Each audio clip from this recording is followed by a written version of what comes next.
Bonjour et nous revoilà au Café littéraire en partance, cette fois-ci pour le Liban, avec Mathieu Diez et JB, mais également au Danemark avec Haute-Seigne, avec le Nord à contre-jour.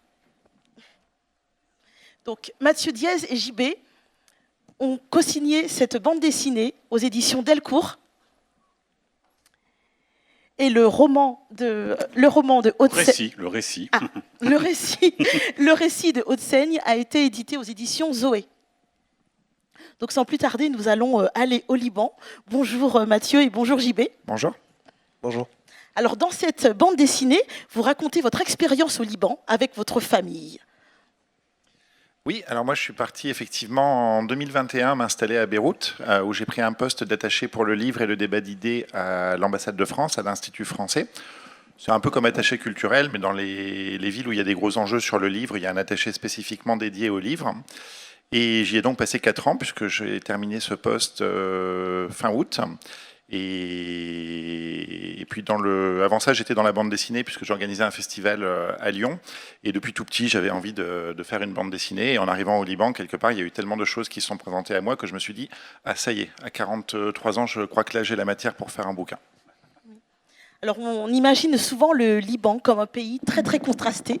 Et justement, avec ces conflits, cette immense crise, mais aussi cette espèce de vitalité, cette espèce d'énergie. Donc, quelle a été pour vous, en arrivant au Liban, les différences que vous avez ressenties par rapport à ce que vous imaginiez du Liban et justement la réalité que vous avez vécue? Donc, quel a été votre plus gros choc, mais aussi votre plus belle découverte au Liban? C'est une longue et vaste question. Le Liban, effectivement, c'est un pays qui est complexe. C'est ce qu'on m'a beaucoup dit avant que j'y aille. Parce que, je pense que tout le monde sait un peu le morcellement, les nombreuses communautés, une histoire évidemment faite de beaucoup de guerres, de violences. Moi, quand j'arrive, en fait, on est en septembre 2021, on est 1 an après l'explosion du port de Beyrouth. Autant vous dire que c'est le dernier acte à ce stade d'une longue descente quand même aux enfers pour le Liban et les Libanais, puisqu'il y a eu la Sahora, le soulèvement de 2019, qui était un grand élan d'espoir pour le Liban, mais qui a été un peu étouffé par différentes choses, mais notamment la crise sanitaire qui vient s'ajouter, la crise économique et l'explosion du port, qui est évidemment une catastrophe de plus. Alors maintenant, on pourrait se dire rétrospectivement que c'était vraiment pas la fin, puisque vous savez tout ce qui s'est passé récemment.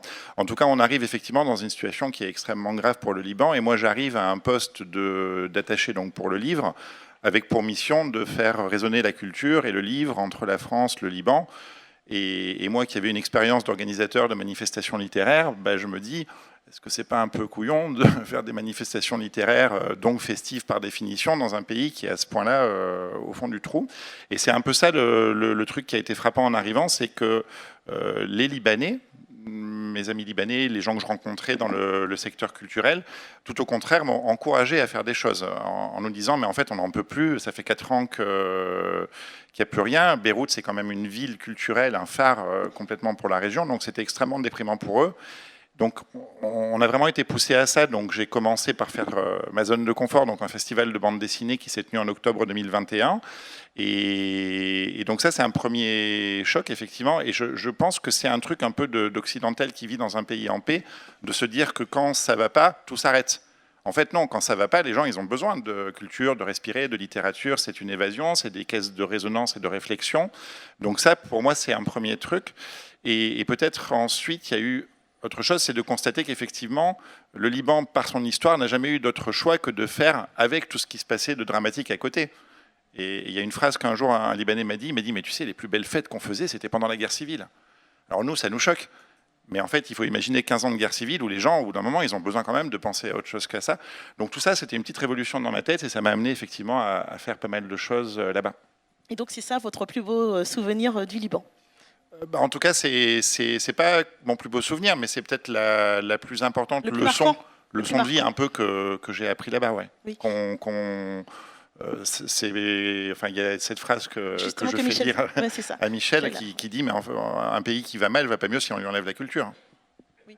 Alors Michel Stanjowski justement a co-signé une bande dessinée qui s'intitule « Et toi, comment ça va ?» avec Charles Berberian. Nous allons la recevoir demain.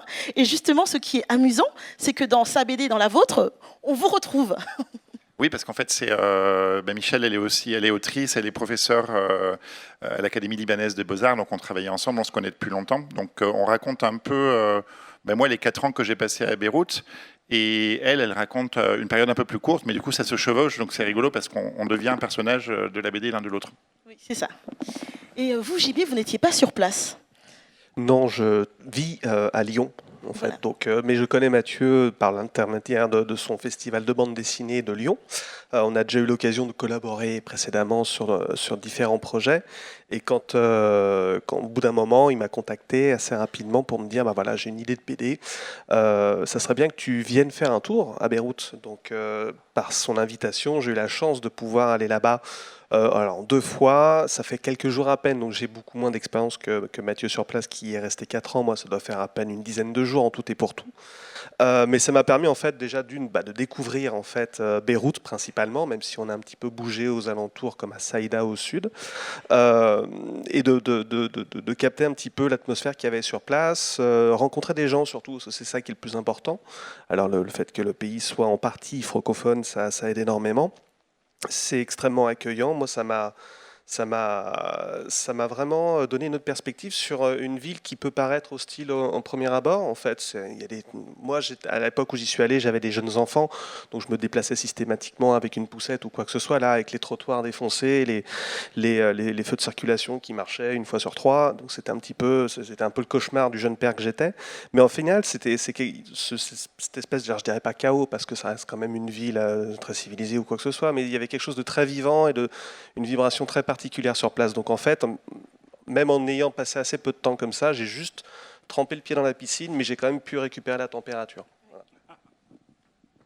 Et justement, ce qui est très beau dans cette BD, c'est qu'il y a des moments d'extrême tendresse. Il y a des scènes intimes avec votre famille.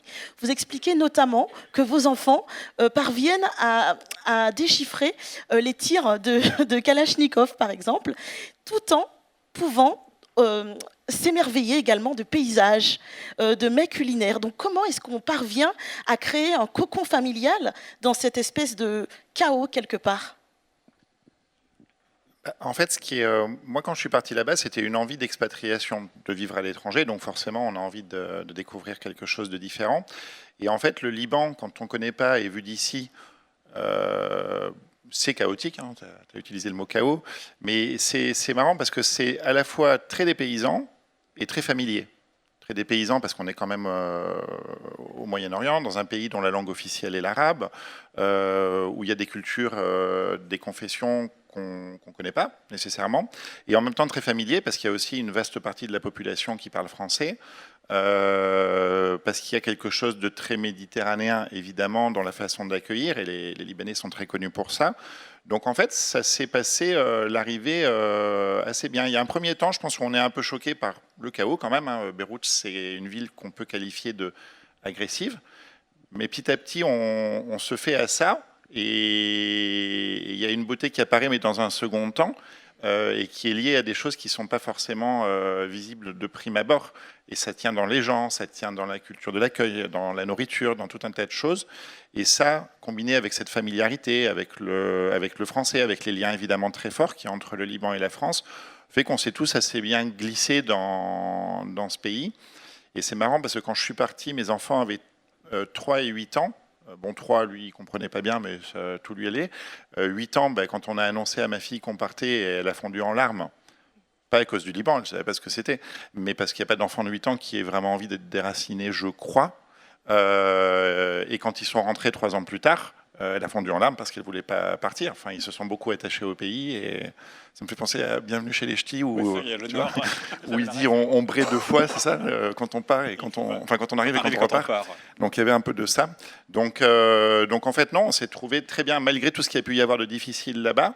On s'est trouvé très bien, et parce que voilà, c'est un pays aussi qui vit de toute façon toujours à côté un peu du chaos, donc on s'est mis dans ces chaussures-là, quoi. Et concernant justement, JB, le choix des couleurs, comment est-ce que vous avez fait pour rendre compte de cette réalité, finalement, puisque vous êtes quand même passé au Liban, mais j'imagine que vous avez aussi enrichi votre dessin avec des vidéos ou des propos que vous aviez peut-être collectés avant auprès de Mathieu? Alors effectivement, Mathieu, en tant que scénariste, a récolté une certaine somme documentaire pour alimenter le récit de façon graphique. J'ai pu même, moi, en arrivant là-bas, euh, récupérer de la documentation, prendre des photos, m'inspirer un peu des lieux. Alors pas tant dessiner que ça sur place, parce que finalement, je restais assez peu de temps, et comme le dessin, je peux faire ça plutôt à la maison, j'ai plutôt essayé de vivre un peu le lieu plutôt que de le retranscrire graphiquement. Après, pour ce qui est, alors là, vous le voyez peut-être sur les écrans, ou c'est ceux qui ont d'excellents yeux jusque sur scène, vous voyez que j'ai choisi une seule teinte de couleur. Alors, il y a une double contrainte en fait là-dedans, enfin une contrainte très très simple qui est la contrainte du temps. Faire une bande dessinée, c'est assez laborieux mine de rien, et on avait à cœur avec Mathieu et avec notre éditeur de coller au plus près à l'actualité de Mathieu qui revenait en France, et donc d'être assez rapide maintenant dans le traitement. Donc je ne pouvais pas me permettre de passer du temps à faire uniquement des planches entièrement en couleur, sinon c'est tout à fait probable que j'y sois encore dessus. Donc pour des raisons voilà, pragmatiques de temps et d'efficacité, je suis passé avec une seule couleur. Après, pour le choix de cette couleur-là en tant que telle, j'ai fait un choix assez, je sais pas, plutôt instinctif. J'ai choisi une sorte de couleur un peu sable comme ça, qui rappelle chez moi instinctivement un peu le Moyen-Orient. Les couleurs ocre, les couleurs un peu terre, ce genre de choses. Et ça m'évoquait ça. Et d'après, alors pour le coup, voilà, c'est ce que je disais, que c'est plutôt instinctif comme choix. Et d'après les retours que j'ai pu avoir par-ci par-là, apparemment, c'était plutôt un bon choix. Donc c'était plutôt pas mal. Et puis ensuite, bah, y a, ceux qui liront le bouquin verront qu'en fait, il y a un petit chapitre où Mathieu revient en France pour des raisons administratives et techniques. Et en fait, là, je suis passé sur une couleur un peu plus bleue pour marquer vraiment le contraste, le côté un peu plus froid du retour au pays. Les températures ne sont pas les mêmes, ce genre de choses. Et il y a toute une partie aussi historique parce qu'on essaye de mettre aussi une sorte de contexte un peu historique, même si on n'a pas du tout vraiment de volonté d'être exhaustif ou voilà, totalement encyclopédique en la matière. On a quand même réservé une bonne un chapitre au départ sur l'histoire du Liban à partir de l'Empire ottoman, plus ou moins. Et là, cette partie-là est plutôt en vert, histoire de donner un peu le côté didactique et puis de le séparer graphiquement un peu du reste. Donc voilà, c'est moins des couleurs pour illustrer des couleurs sur place, mais plutôt pour rendre compte de contraste, en fait, pour mieux améliorer la visibilité et la lisibilité des cases. Voilà par exemple quelques planches de la partie historique. Oui, parce qu'en fait, cette BD est très riche pour son côté géopolitique aussi. Vous documentez avec beaucoup de précision. Et justement, s'alternent les plages autour de votre vie et celle de l'histoire du Liban, justement. Donc, c'est quand même assez riche. Oui, parce qu'en fait, c'est... comme je le disais, moi, quand je suis arrivé assez rapidement, il y avait tellement de choses folles au Liban. En fait, Beyrouth, dans un sens, ça m'a fait penser à New York, où je suis allé une fois et je trouvais qu'à New York, tous les 100 mètres, il y a un truc incroyable. Et à Beyrouth, des fois, je trouvais un peu de ça. Et en plus, comme j'y travaillais et qu'on s'y a installé, bah, j'ai fait pas mal de choses et il y a plusieurs façons de rencontrer des gens comme ça et de vivre des choses. Donc la matière a commencé à s'accumuler. Et en fait, ce qui s'est passé, c'est que je prenais un peu des notes distraitement en me disant un jour, je ferai quelque chose. Et puis, il s'est produit le 7 octobre. Et quand ça s'est passé, en fait, on était en train de tenir la deuxième édition du festival Beyrouth Livre, que j'avais monté là-bas avec les équipes de l'Institut français. Et évidemment, on n'est pas très loin de cette région du monde du tout. Et donc, ça a mis un espèce de chape de plomb, bien entendu, de sidération. On ne savait plus trop où on était. On a renvoyé un peu les auteurs rapidement en France. Et moi, je me suis dit, ah mais là, ils vont nous renvoyer, nous, les éléments non essentiels, comme on dit, de l'ambassade. Et à ce moment-là, bizarrement, je me suis dit, mais zut, je suis pas du tout prêt, je sais pas avancer mon projet de BD. Et en fait, ça m'a un peu bougé, pour ainsi dire. Et là, j'ai commencé à en parler, parce que moi, c'est ma première bande dessinée en tant que scénariste, à des copains auteurs, notamment, qui font ce genre de bande dessinée que j'affectionne beaucoup, comme Mathieu Sapin, Fabien Toulmé, Nicolas Wilde. Et en parlant avec eux, ils m'ont dit c'est une bonne idée, tu as quelque chose qui est singulier. Et je pense que c'était singulier pour répondre à votre question, parce que justement, je me disais, il y a plusieurs angles qui font que ce n'est pas une redite de quelque chose d'existant. Il y a une couche effectivement d'une famille qui s'installe au Liban, dans cette période un peu particulière, même si elles le sont toutes. il y a une couche, le travail en ambassade, dans les services culturels, qui, à mon sens, n'a pas été beaucoup raconté en bande dessinée. Alors, il y a un peu Quai d'Orsay, mais ce n'est pas tout à fait le même niveau hiérarchique. Hein. Et puis, il y a effectivement tout ce que j'ai vécu là-bas, y compris la guerre d'octobre 2024, qui est forcément quelque chose d'assez particulier. Et Rima Abdul-Malak dit que votre BD crée un pont de solidarité créative. Qu'est-ce que vous voudriez dire? Quel regard vous voudriez porter ou partager avec justement le public de Saint-Malo concernant la société libanaise aujourd'hui? Déjà,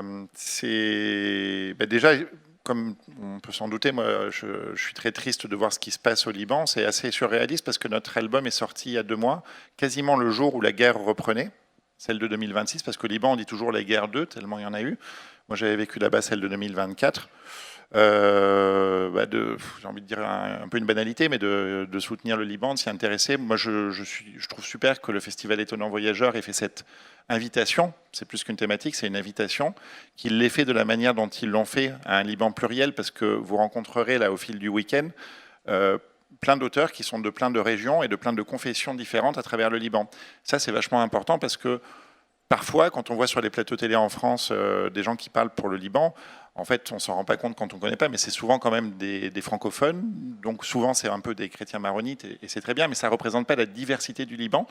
Donc si j'avais un conseil à vous donner, c'est intéressez-vous aux auteurs libanais qui sont invités ici, parce que vous avez vraiment une palette de styles, de littérature. Il y a de la poésie, il y a du roman, il y a de la fiction, il y a de la bande dessinée. Et c'est probablement, en attendant que vous puissiez vous rendre au Liban, parce que je vous y invite aussi, la nourriture est délicieuse, vous pouvez découvrir le Liban via ces bouquins. Et c'est vrai que nous proposons deux cafés littéraires entièrement dédiés au Liban, donc soyez des nôtres demain. Merci beaucoup Mathieu et merci beaucoup JB. Merci à vous.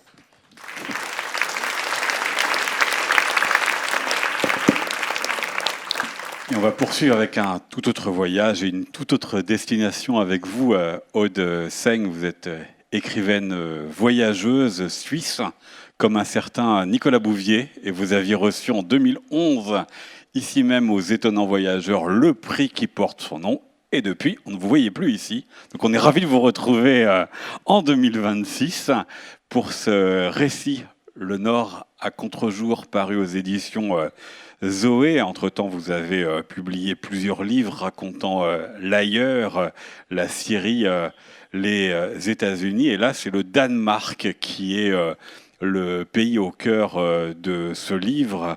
Nous y découvrons une famille recomposée, la vôtre, dans un séjour, des vacances pour la première fois au Danemark, mais première fois aussi pour un voyage ensemble dans cette nouvelle composition familiale avec votre fille, avec les 2 enfants de votre compagnon, avec votre compagnon aussi, bien entendu, pour ce voyage. Et dans des chapitres très courts, vous racontez ces 10 journées dans l'ordinaire, les visites sous la pluie, parce que Danemark, il paraît qu'il pleut, en tout cas, des très belles lumières qui vous ont donné l'inspiration pour ce titre, Le Nord à contre-jour, et ce sont des journées dans lesquelles vous espérez que les liens familiaux vont se consolider. Alors je ne sais pas trop par quel côté commencer, mais peut-être question directe, pourquoi le Danemark? Pour cela? Alors déjà bonjour, et c'est très impressionnant de tous vous voir là, donc merci d'être ici. Et merci pour cette invitation. Alors en fait, dans mes livres, à part le premier qui effectivement, c'était des chroniques de différents voyages, donc il y avait le même côté plutôt contemplatif du voyage, mais ça parlait réellement de voyage. Mais dans les 3 autres, donc la Syrie, les États-Unis et le Danemark, en fait, les voyages sont plutôt utilisés comme toile de fond. Et ils sont plutôt utilisés pour souligner une thématique intime.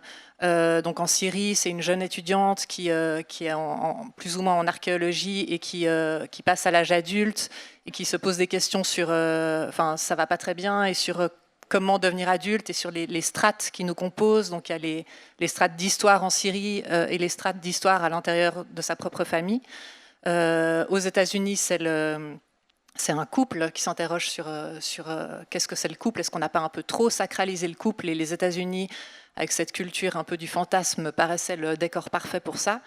Et le Danemark, alors pour la famille recomposée, alors j'ai réellement fait un voyage au Danemark il y a 2 ans, en famille recomposée. Par contre, je le qualifie plutôt de roman parce qu'il y a pas mal de choses, évidemment les prénoms, mais même l'âge, les activités des enfants, même les lieux qui ont été fictionnalisés parce que je vais beaucoup plus dans l'intime des discussions à la fois entre les enfants, entre nous les 2 adultes et les enfants. Et voilà, j'avais en même temps envie de parler de cette réalité-là et en même temps envie de la préserver. Donc voilà, je ne peux pas dévoiler l'intimité de ces gens non plus. Et pourquoi le Danemark ? Parce que justement, vu que le décor me sert un petit peu de curseur des émotions, tout ce côté grande variation de lumière, grande variation de météo, je l'utilise beaucoup en fait pour décrire les états intérieurs. Donc ça me paraissait très propice à voilà, décrire ces chamboulements, ces micro-drames, ces rires aussi, ces moments... bon, il y avait le mot tendresse tout à l'heure par rapport à des scènes de famille avec les enfants, voilà, qui sont quand même là aussi. Et alors, indépendamment de ça, j'aime beaucoup, beaucoup les pays du Nord, mais voilà, ça me paraissait propice à décrire cette ambiance familiale. Avec un petit décalage comme au début, parce que vous l'écrivez pour annoncer la destination. Nous avons donné 3 petites enveloppes. Donc là, on va voir les prénoms que vous avez choisis pour la fiction. À Sophie, 5 ans, Neville, 7 ans et Athéna, 14 ans. Le contenu correspondait à leur niveau de lecture. Marc. Ils ont crié plusieurs fois Danemark, mais n'ont pas sautillé de joie comme je l'espérais. La grande a fait des blagues, du genre Markneda, Damarkna, jusqu'à ce que Lucas et moi disions « on a compris ». Puis chacun est retourné à ses occupations. Neville et Athéna dans leur chambre, Sophie dans celle de Neville, puisqu'elle et moi ne vivons pas avec eux. J'étais un peu déçu de leur réaction. J'aurais voulu qu'ils se balancent des mots comme « génial », « viking » ou « Lego », qu'il y ait des souhaits ou des projections communes. Ce décalage-là entre ce que vous espériez, en tout cas ce que votre narratrice espère, parce elle part aussi avec l'idée que ce voyage, il doit parfaitement réussir, et ce qui a été la réalité, comment ça vous a intéressé dans l'écriture du livre ? Alors, ça, c'est effectivement le premier chapitre, et avant, il y a une sorte de prologue où la narratrice, qui est donc une sorte de copie de moi, qui n'est pas exactement moi, mais qui part de moi, elle raconte qu'elle a été en fait 3 fois au Danemark, donc elle a été à 20 ans avec des copines, en mode backpacking, sac à dos, camping, etc. Elle a été à 30 ans avec le père de sa fille, quand la fille n'était pas encore née. Ils se sont séparés par la suite, et puis là, elle va avec 3 enfants, elle dit qu'ils sont... Enfin, tous ces enfants qui ne sont pas tous les siens. Donc ça crée encore un enjeu supplémentaire. Et puis, donc elle a un petit peu cette fonction de faire découvrir le voyage surtout aux 2 enfants qui ont peut-être moins voyagé. Et donc, elle a un peu la casquette de il faut leader tout ce petit groupe, et il faut que ça prenne, il faut que ça marche, et que ce soit un ciment en fait pour notre famille. Et effectivement, vu que c'est un roman, il faut un peu des péripéties. Donc, on met surtout le doigt sur les choses qui ne vont pas, sur les moments de crise. Et voilà, ça, c'est un peu une déception initiale que finalement les 2 adultes se font tout ce projet qui représente tellement pour eux de souder une famille, et que les enfants disent un peu ouais, cool. Oui, puis des enfants très différents dans la manière dont vous les présentez dans le livre. On l'a compris, dans les âges, ils sont différents, mais aussi dans les caractères. L'aîné ado, elle a plutôt un regard critique sur les adultes. Sophie, la fille de la narratrice, est très joyeuse, alors que Neville est plutôt dans un silence, mais c'est aussi faire avec des caractères différents, et comment on fait pendant 10 jours quand forcément on va devoir vivre ensemble, et que c'est la première fois qu'on apprend à vivre ensemble. Qu'est-ce qui aussi vous intéresse dans la manière dont on s'apprivoise et dont on doit composer avec ce que l'on est déjà ? Je crois qu'il y a deux choses qui se superposent en fait pour répondre à votre question dans le livre. Il y a déjà parler des enfants en voyage, du fait de voyager avec des enfants, que ce soit les nôtres ou ceux de quelqu'un d'autre. Je trouve que c'est quelque chose qu'on ne fait pas assez, parce qu'on a malgré tout cette image de l'écrivaine voyageuse. C'est une étiquette qu'on m'a beaucoup collée, donc je sais de quoi je parle, qui voyage toujours en solitaire, qui fait des grandes aventures, etc. Alors moi, je ne me perçois pas du tout comme ça, mais... en fait, voyager avec des enfants, enfin, je trouve que déjà côtoyer des enfants, c'est magique, parce que pour eux, tout est voyage. Je veux dire, quand ils commencent à marcher, que vous mettez 30 minutes pour faire 100 mètres, parce que n'importe quelle fleur, c'est intéressant. Enfin, je trouve que ça rafraîchit et ça ancre notre regard d'adulte. Et peu importe combien de pays on a vu, c'est vraiment... Enfin, moi, j'ai adoré devenir maman, voilà. Et puis pour moi, il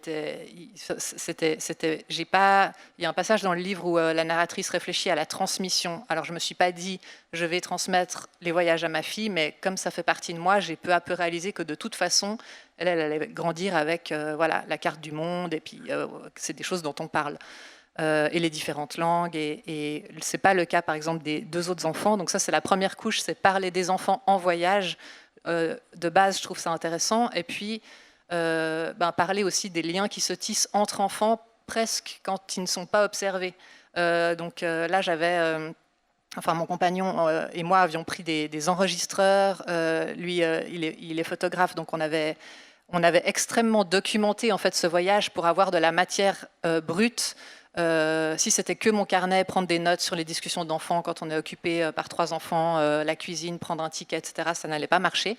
Donc on a fait des enregistrements audio de leurs discussions, et puis qui ne sont pas retranscrits tels quels, mais il y a notamment, par exemple, un moment où ils jouaient à la bataille navale, et on voit en fait les enjeux de celui qui est plus âgé, qui sait déjà, celle qui se vexe très facilement, enfin voilà. Et tout ça, en fait, on l'a extrêmement documenté pour pouvoir ensuite restituer qu'est-ce que c'est en fait des enfants qui ne sont pas des mêmes parents, puis qui sont un petit peu forcés de vivre ensemble parce que nous, on l'a décidé du jour au lendemain. Pas du jour au lendemain, mais dans ce cas-là, c'est le premier voyage, il faut bien qu'il y en ait un. Voilà. Absolument, parce qu'il y a quand même effectivement cette question, on part à l'étranger pour essayer de jouer quelque chose entre l'étrangeté et le familier, qui était très important, et dans le livre et dans ce voyage-là. Étrangeté, je pense que c'est un bon mot pour décrire ce qui peut se passer dans ces moments-là, parce que il y a une sorte, en tout cas il peut y avoir, mais une sorte d'étrangeté avec des enfants qui ne sont pas les nôtres, avec des adultes aussi, mais avec qui tout à coup on se retrouve à vivre 24 heures sur 24. Et néanmoins, une remarque qu'on me fait souvent et qui est peut-être générationnelle, c'est que les 2 adultes de ce roman sont extrêmement précautionneux de ne pas trop bouleverser ses enfants. Alors moi j'ai aussi des parents divorcés, c'était pas forcément des questions que les générations d'avant se posaient, c'était on divorce puis les enfants ils suivent quoi. Alors que là ils essayent de tout faire très lentement, en s'habituant à chacun, en prenant compte des préférences alimentaires de l'un, de l'autre, etc. Et ça pèse en fait énormément sur ces relations. Ça fait 10 relations quand on est 5 personnes, puis que si on compte des relations 2 par 2, c'est voilà. Si on compte jusqu'à 5, ça en fait 30, je crois. Et puis cette question aussi de la belle parentalité qui est au cœur de ce livre, vous l'avez dit, vous venez aussi d'une famille de parents divorcés, il en est question dans ce livre, cette transmission sur la génération d'après, qu'est-ce que ça fait, qu'est-ce que être belle-mère, être beau-père, ce sont des mots que vous n'aimez pas complètement, mais comment cela vous a occupé, interrogé aussi Alors effectivement, le terme belle-mère en français, il a déjà 2 sens, aucun des 2 n'est positif. Et en fait, tout ça vient du fait que jusqu'à la fin du 19e, les femmes mouraient souvent beaucoup plus jeunes, en couche, que le père se remariait aussi pour des questions économiques, d'avoir une unité familiale, et que donc souvent les enfants grandissaient avec une mère qui n'était pas biologiquement la leur, d'où cette image dans les contes de fées, la mégère, la méchante belle-mère, etc. C'est des choses dont je parle avec ma belle-fille, mais intellectuellement, elle comprend très bien. Après, dans les faits, de voir que c'est un cliché qui peut peser, c'est encore pas tout à fait ça, mais c'est quand même intéressant. Et l'image du beau-père, encore maintenant, il y a beaucoup plus d'injonctions faites aux mères qu'aux pères, et c'est pareil pour les belles-mères et les beaux-pères, en fait. Moi, j'ai de la chance d'avoir un compagnon et un ex qui sont les 2 des papas engagés et qui ont toujours été présents, et c'est même pas une question. Et donc ils sont aussi présents comme père, comme beau-père, comme anciens parents, enfin voilà, tout ça fonctionne très bien. Et j'ai réalisé qu'en fait, on m'a souvent plainte d'avoir des parents divorcés, alors que moi j'ai vécu ça plutôt bien, et j'avais aussi envie de témoigner de ça, de témoigner de... c'est pas la fin du monde, il y a beaucoup de mauvaises images véhiculées par ça, mais j'avais aussi envie de montrer que, la joie qu'il peut y avoir là-dedans. Oui, qui n'est pas forcément le mot le plus évident, effectivement, dans cette situation-là, et notamment parce qu'il peut y avoir des frictions, des tensions, puisque, vous l'avez dit, les enfants, ils n'ont pas choisi de vivre ensemble, et ils ne viennent pas tout à fait de la même histoire, même s'ils sont en bas âge. Vous l'avez dit, vous veillez à ce que chacun a respecté chacun, mais ce que vous mettez aussi en tension, le mot est peut-être un petit peu fort, mais cette différence d'abord de comportement, la fille de la narratrice est beaucoup plus volubile que les deux enfants de son compagnon, mais que les éducations aussi ne sont pas les mêmes. Et on sait que c'est souvent des sujets compliqués, deux éducations différentes. Or, tout le livre, c'est comment on fait ensemble, société au sein de la famille, donc comment on crée du commun jusque-là. Alors bon, la première chose que je voulais dire, c'est que oui, il y a des tensions, mais dans les familles pas recomposées aussi, en fait. Et puis là, je pense que la réponse à votre question, c'est par exemple le voyage, parce que le voyage, c'est une expérience commune. Donc, il y a effectivement ces contrastes d'éducation entre les écrans, pas les écrans, on mange de tout ou on mange que ce qu'on choisit de manger, enfin, pour prendre des exemples très courants. Et les deux adultes se prennent beaucoup la tête avec ça, mais je pense que le voyage, comme d'autres expériences communes d'ailleurs, c'est un terreau fertile pour harmoniser ça, en fait, parce qu'on recrée quelque chose de nouveau sans écraser ce qu'il y avait avant, mais peut-être en suggérant. Tu vois, il y a aussi d'autres manières de faire, et ça, de toute façon, en grandissant, n'importe qui est confronté à un moment au fait que dans les autres familles, on ne fonctionne pas exactement de la même manière. Donc ça peut être avec le premier amoureux, amoureuse, ça peut être quand on quitte la maison et qu'on va en colocation, enfin voilà. Mais à un moment, on est confronté au fait que les autres ne fonctionnent pas comme nous dans le quotidien. Et donc peut-être que les enfants de familles recomposées sont confrontés à ça plus tôt. Mais voilà, je trouve que voilà, se créer des nouvelles habitudes, par exemple celle de partir en voyage en train, voilà, c'est une méthode. Alors vous l'avez dit, vous l'avez documenté, ce voyage, et le livre se présente sous la forme de chapitres courts, comme un journal de bord. Comment votre voyage a été guidé par l'idée que peut-être il ferait un livre plus tard? On ne voyage pas de la même manière si on sait qu'on va le raconter ou si on n'a pas décidé cela. Alors c'est une très bonne question parce que j'étais pas sûre que ça puisse faire un livre et j'étais bloquée dans mon écriture depuis plusieurs années parce que j'ai traversé des années, 5-6 années assez compliquées, avec beaucoup de doutes aussi sur mon métier et j'avais en fait 3 romans en cours, mais avec une espèce d'idéal de chaque roman, ce qui est la meilleure manière pour être bloqué. Et puis un de ces romans, c'était une grande fresque sur la famille recomposée, un truc vraiment titanesque. Et je me suis dit, pourquoi je ne commencerais pas par documenter ce voyage-là et voir si en fait j'ai quelque chose à dire sur ce sujet. Et donc voilà, entre mes notes sur le moment, la documentation, enfin les audios, les enregistrements, finalement j'ai intégré aussi pas mal de flashbacks de ma propre enfance, quelques flash-forward, donc des scènes plus récentes ou comment la relation a évolué après le voyage. Finalement, j'avais une matière peut-être pas conséquente, mais comme c'est une écriture très précise, très dense, c'était de toute façon pas une écriture qui va avec un long roman, je crois. Et une écriture qui donne la part belle, on y revient pour terminer, aux couleurs du Danemark. Là aussi, comment est-ce que ce séjour dans ce pays-là a guidé votre écriture? Vous êtes parti dans un printemps pluvieux, avec cette multiplicité de lumière, en plus du fait que vous n'étiez pas toujours au même endroit, donc aussi des paysages différents. Il y a une métaphore de la photo qui traverse tout le livre. Donc, photographier, c'est écrire la lumière, donc la saisir vraiment à un instant T. Et puis, en fait, c'est ce qu'essayent de faire les deux adultes. Littéralement, l'homme qui est photographe et qui essaye de photographier les enfants et de saisir ces rares moments d'harmonie. Et puis, dans le roman, peut-être par cette écriture aussi, pointer ces tout petits moments de bonheur ou alors ces petits moments de challenge, les nommer très précisément. Et il y a quelque chose avec les variations de lumière qui me semblait bien convenir à ce sujet.